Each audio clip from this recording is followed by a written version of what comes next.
Assalamualaikum warahmatullahi wabarakatuh. Salam sejahtera untuk kita semua. Terima kasih atas waktu yang diberikan oleh adik-adik sekalian untuk mengikuti perkuliahan online hari ini. Nah, pada hari ini minggu ke-12 saya akan menjelaskan sedikit tentang keamanan SQL Server Agent, di mana SQL Server Agent sendiri sudah kita pelajari minggu sebelumnya ya.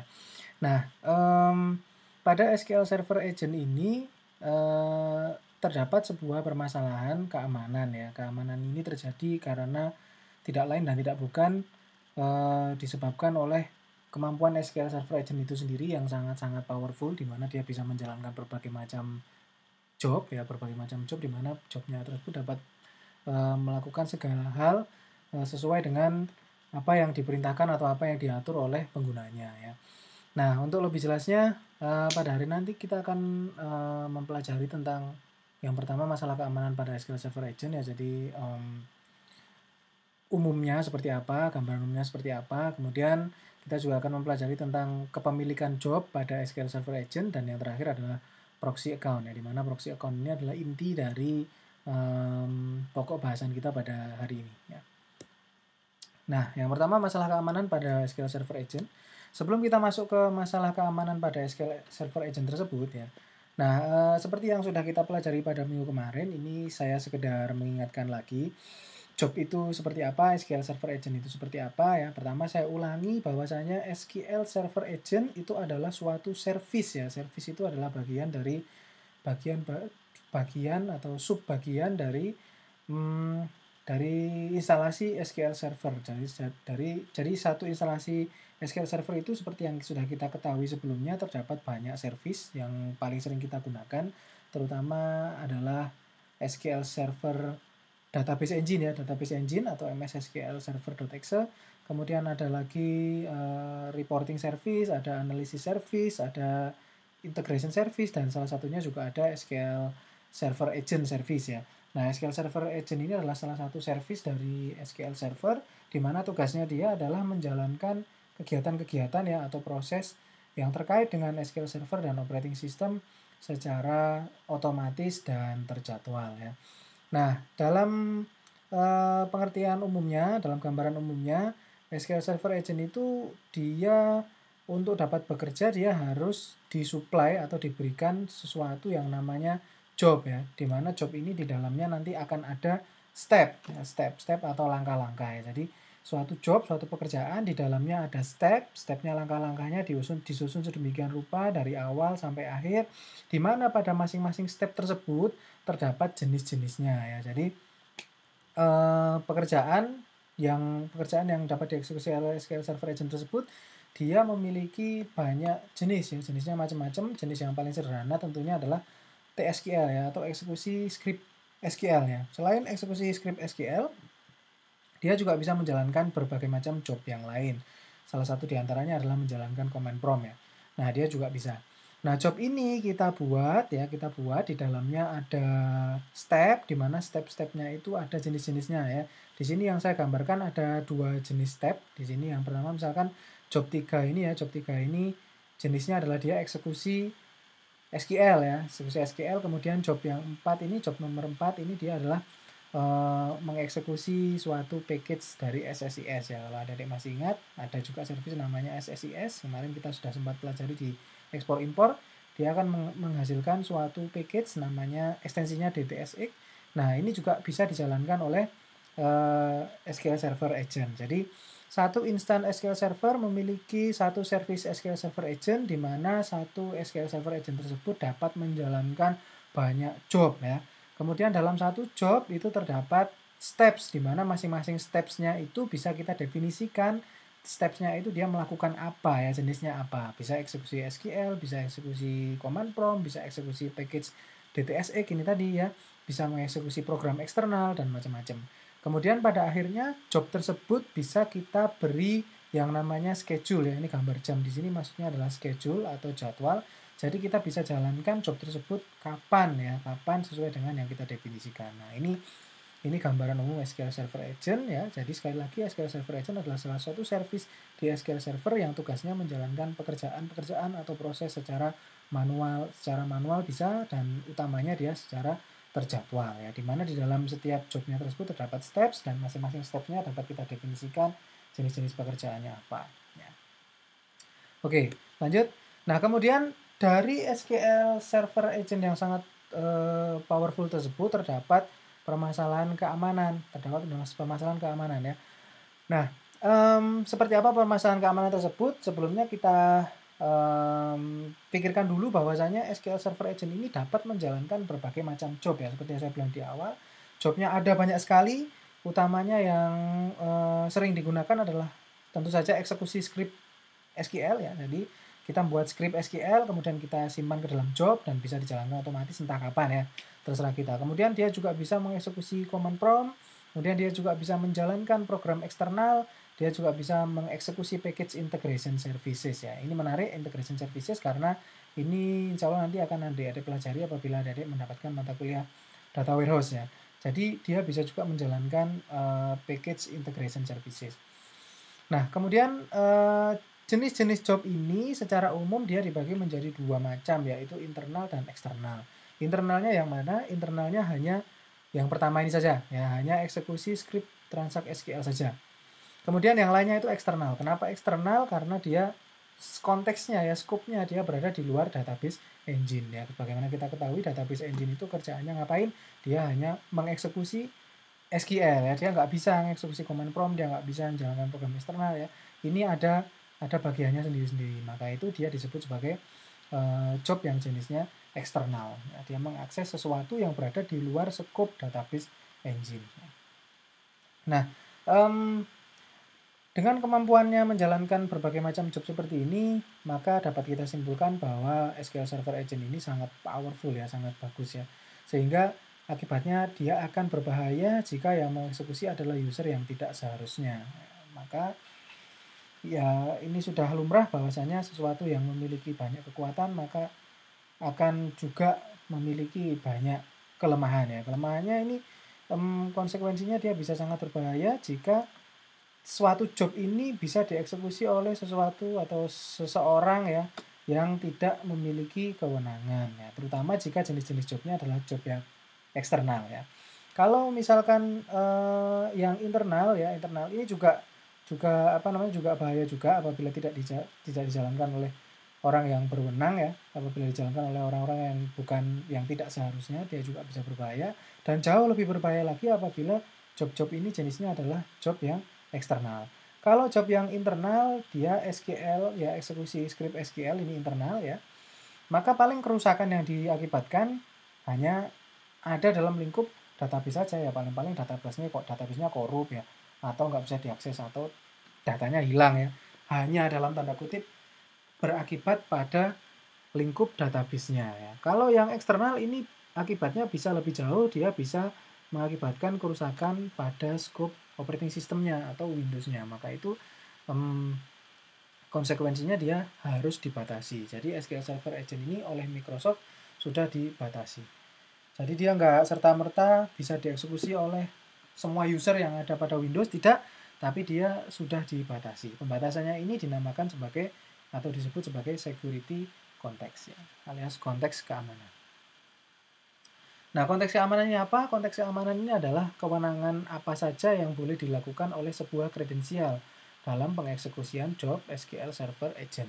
Jadi, suatu kredensial itu bisa ngapain aja, dia boleh ngapain saja. Apakah boleh mengeksekusi SQL script saja atau boleh mengeksekusi yang lain-lainnya juga. Ya, ini adalah konteks keamanan.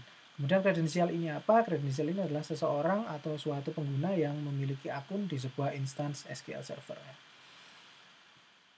Kenapa saya sebut seseorang atau sesuatu? Karena kredensial ini tidak melulu dimiliki oleh manusia saja, melainkan program juga bisa memiliki kredensial ya kan. Malah ini yang sering terjadi. Jadi di suatu perusahaan yang memiliki banyak aplikasi, setiap aplikasi ini biasanya akan diberi akun sendiri untuk mengakses SQL Server. Nah, salah satu konteks keamanan yang diterapkan ini contohnya adalah kalau di SQL Server ini gambarannya seperti ini ya. Jadi membatasinya bagaimana? Suatu contoh adalah apabila ada pengguna yang tergabung dalam role sysadmin ya, maka dia hanya akan dapat mengeksekusi Ketika dia sysadmin, maka dia dapat mengeksekusi semua jenis job ya. Selain sysadmin, dia hanya bisa mengeksekusi script TSQL saja. Nah, jadi kita tadi berbicara tentang konteks keamanan. Konteks keamanan ini apa? Konteks keamanan ini adalah kewenangan yang dibatasi ya, keamanan yang dibatasi. Pembatasannya gambarannya seperti apa? Salah satu contohnya adalah di SQL Server ini, kalau terkait dengan SQL Server Agent, maka hanya role sysadmin saja yang dapat mengeksekusi semua jenis job. Artinya apabila Anda sebagai database administrator yang tentu saja merupakan bagian dari sysadmin, maka Anda dapat menjalankan job yang jenisnya adalah eksekusi command prompt misalkan, atau eksekusi eksternal program misalkan, atau eksekusi package SSIS, bisa, tidak hanya SQL script saja. Tapi kalau ada suatu user, misalkan Anda membuatkan satu user baru misalkan ya, di mana user tersebut bukan bagian dari sysadmin, maka dia hanya bisa mengeksekusi script SQL Server saja, script TSQL saja ya.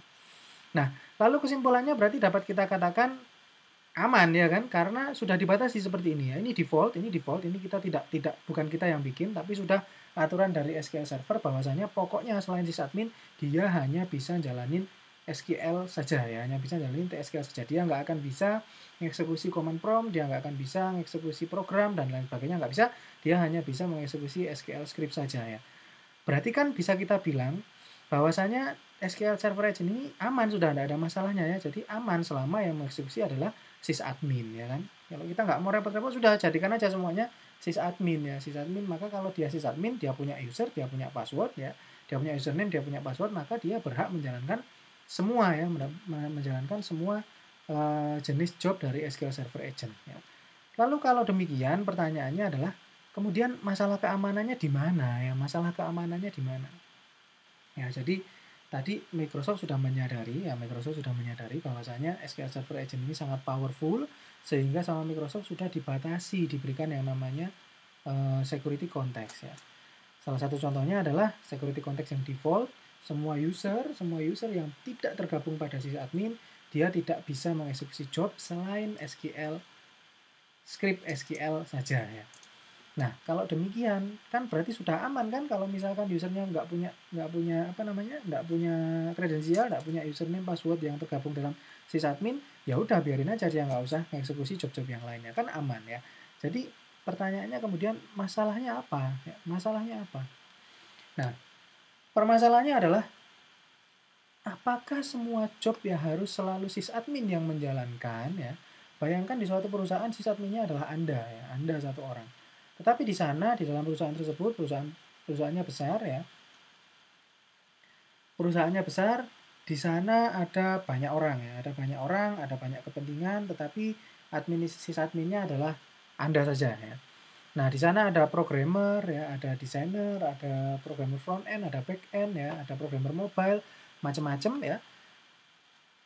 Apabila semua job ini dibebankan kepada Anda sebagai sysadmin ya, semuanya pokoknya Anda handle, Anda sendiri sysadminnya, maka apabila terjadi sesuatu, siapa yang bertanggung jawab? Nah, yang bertanggung jawab pastinya adalah Anda, karena apabila semuanya dijadikan jobnya ini, misalkan ada programmer yang menitipkan job kepada Anda, Mas Mbak tolong buatkan package yang bisa insert ke tabel user misalkan ya. Terus kemudian SQL-nya dari saya wis ya, SQL-nya dari dia. Dia sudah membuatkan jobnya, sudah dibuatkan SQL-nya, kemudian sudah dikonekkan ke programnya, jobnya dibuat sebagai milik Anda ya. Jobnya dibuat sebagai milik Anda, sebagai miliknya sysadmin, kemudian job tersebut dieksekusilah. Ternyata programnya error atau scriptnya error yang mengakibatkan tabelnya korup. Nah, siapa yang bertanggung jawab? Maka yang bertanggung jawab adalah Anda sebagai sysadmin ya. Nah, itu adalah permasalahannya ya. Jadi memang benar di SQL Server Agent hanya sysadmin saja yang bisa mengeksekusi semuanya ya. Tetapi apabila semuanya dibebankan kepada sysadmin, maka akan menjadi tidak transparan ya. Kesalahan yang seharusnya diperbuat oleh orang atau pihak atau sesuatu yang bukan sysadmin akan dibebankan kepada sysadmin. Kenapa? Karena kalau kita lihat di lognya ya nggak akan kelihatan siapa yang jalankan, pasti kelihatannya di sana hanyalah sysadmin saja. Job 1, job 2 yang jalankan sysadmin semuanya. Nah, maka apakah semua job harus selalu sysadmin yang menjalankan? Maka jawabannya adalah sebaiknya tidak ya. Sebaiknya masing-masing pihak harus mempertanggungjawabkan perbuatannya sendiri-sendiri ya. Nah, jadi permasalahannya ini sudah SQL Server Agent, singkatnya ya, SQL Server Agent itu powerful ya. Dia bisa menjalankan apa saja, tetapi yang bisa menjalankan apa saja tersebut hanyalah sysadmin. Sedangkan yang butuh menjalankan macam-macam itu ada orang lain yang selain sysadmin. Nah, kita ingin memberikan tanggung jawabnya ini kepada orang-orang yang memiliki jobnya tersebut. Nah, sekarang kita lanjutkan ya, karena tadi sudah kita pelajari bahwasanya masing-masing pihak ya yang memiliki job, dia harus bertanggung jawab sendiri-sendiri. Walaupun sebenarnya tanggung jawabnya itu semuanya bisa di-take over oleh sysadmin ya, tetapi kita tidak ingin itu terjadi. Kita tidak ingin semuanya diserahkan pada sysadmin. Kita pinginnya pokoknya tetap masing-masing job ini bisa ditangani oleh bisa dipertanggungjawabkan oleh pemiliknya masing-masing ya, dengan tanpa mengurangi aspek keamanan atau konteks keamanan dari yang sudah disetting oleh SQL Server. Nah, untuk kita ketahui bahwasanya masing-masing job ya, masing-masing job yang kita buat di SQL Server Agent itu dia ada ownernya ya, ada ownernya atau pemiliknya, di mana pemiliknya ini adalah user. Pemiliknya ini berupa user.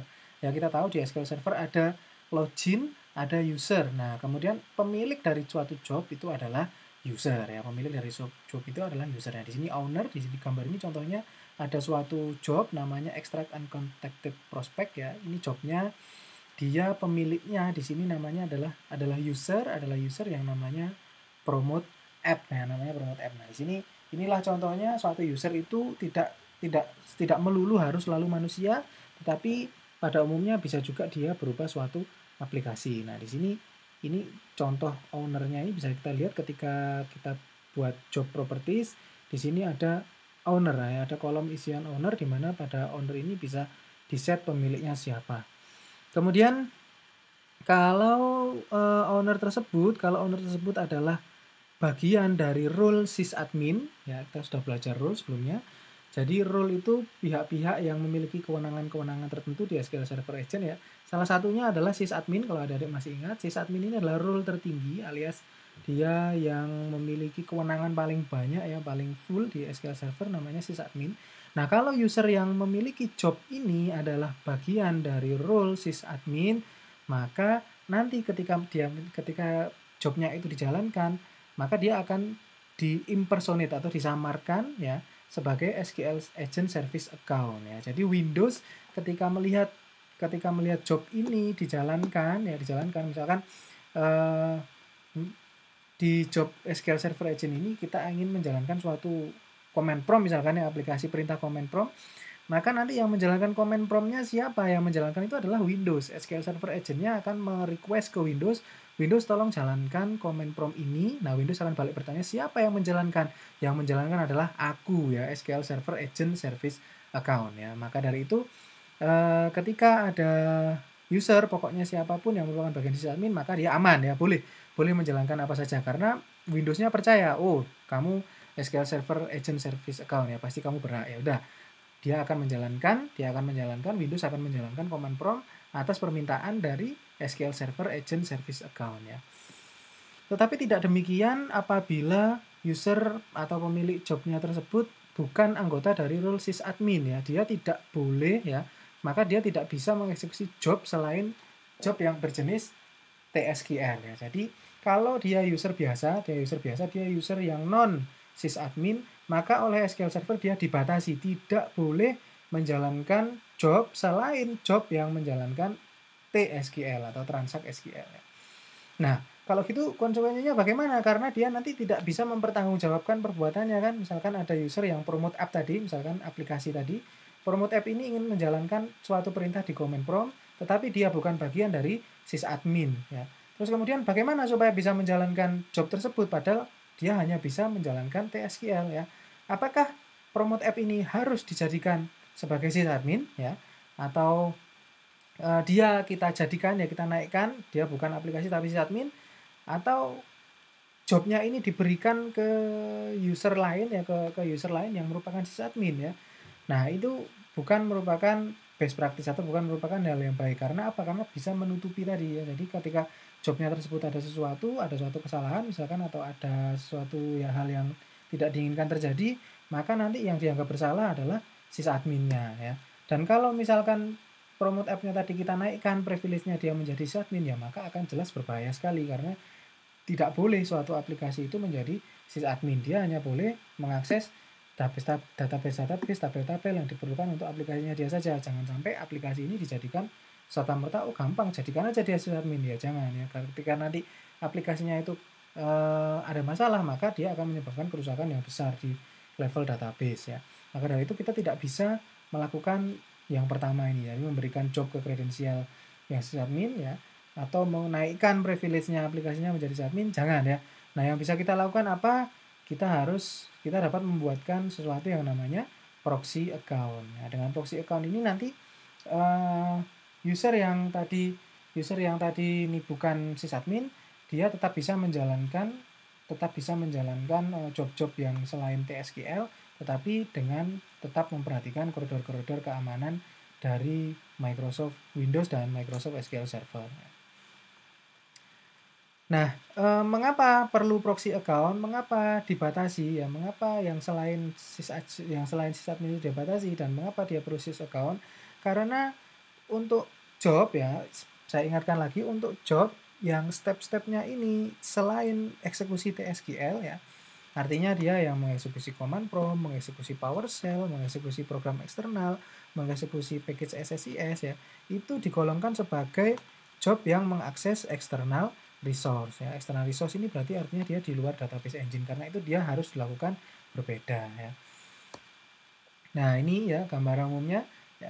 Selain job yang berjenis TSQL, semua step pada suatu job selalu dikaitkan dengan subsistem tertentu ya. Jadi di sini TSQL bisa kita lihat tidak ada ya. Ini jenis-jenis step yang bisa dilakukan oleh job di SQL Server. Ada ActiveX script, ada CMD ya, ada replication distributor, merge, query reader, transaction log, analisis service command, analisis service query, dan lain sebagainya ya.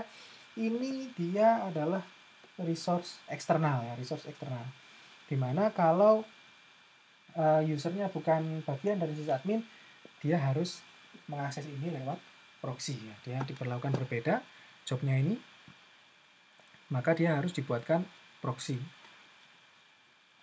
Nah, kemudian kita masuk ke proxy account. Bagaimana sih yang dimaksud dengan proxy account itu? Apa sih proxy account itu ya?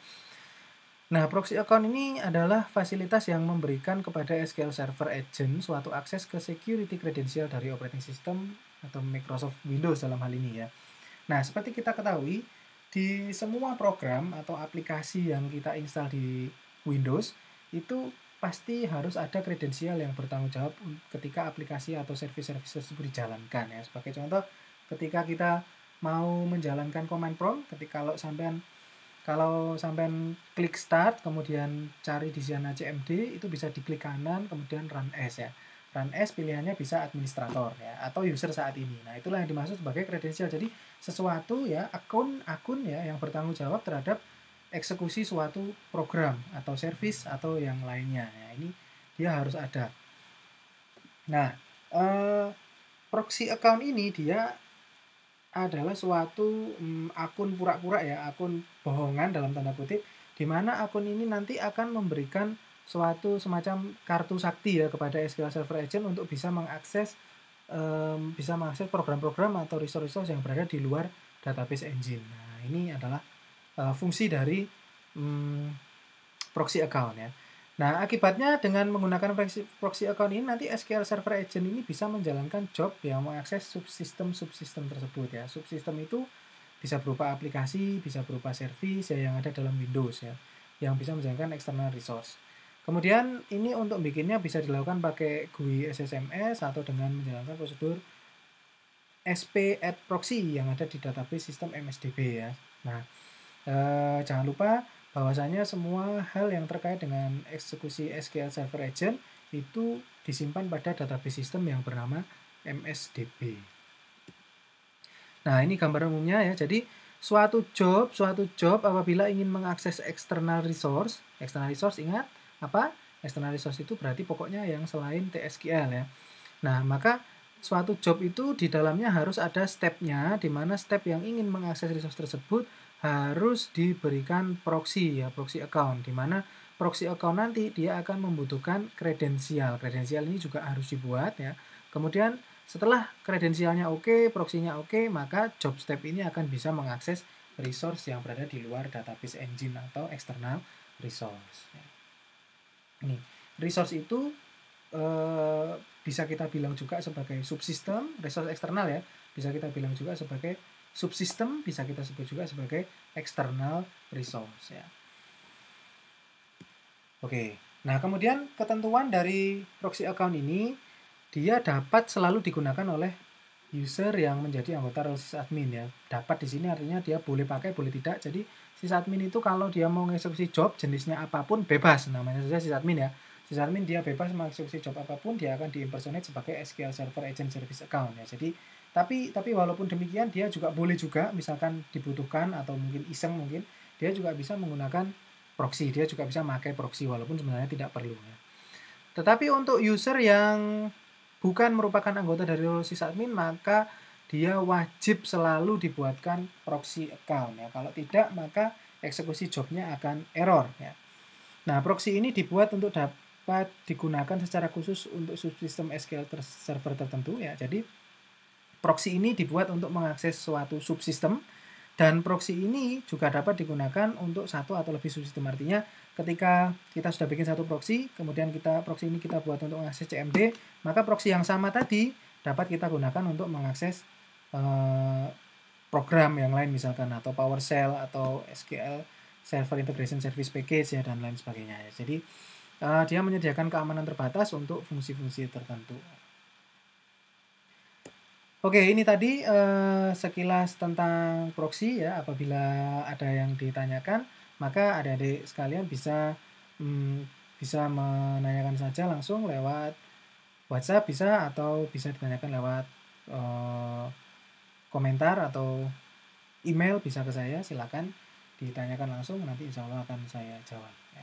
Oh ya, baik, sebelum kita akhiri tadi ada ralat sedikit untuk pemilik atau owner dari job SQL Server Agent itu bukan user, maaf ya. Jadi saya salah menyampaikan, untuk pemilik dari job SQL Server Agent itu adalah login ya, ingat login ya. Apa bedanya, apa implikasinya? Kalau misalkan pemilik login ini adalah user, maka berarti usernya itu harus bikin database dulu ya. Jadi loginnya harus punya database dulu untuk bisa mengeksekusi job, tetapi tidak demikian ya. Saya ulangi lagi, sekali lagi. Jadi pemilik job itu adalah login. Sebelumnya saya sampaikan pemilik job itu adalah user. Nah, ini saya ralat pemilik job itu adalah login. Jadi tidak perlu suatu login tidak perlu membuat database dulu untuk bisa mengeksekusi job. Jadi terpisah ya. Jadi sekali lagi saya ralat bahwasanya pemilik job pada SQL Server Agent itu adalah login ya. Oke, demikian yang perlu saya ralat. Selebihnya tidak masalah ya. Selebihnya insya Allah tidak masalah. Kalau misalkan ada lagi yang salah atau keliru, boleh adik-adik mengingatkan saya via WA maupun bisa langsung ditambahkan di comment section ya. Baik, terima kasih atas perhatiannya. Assalamualaikum warahmatullahi wabarakatuh.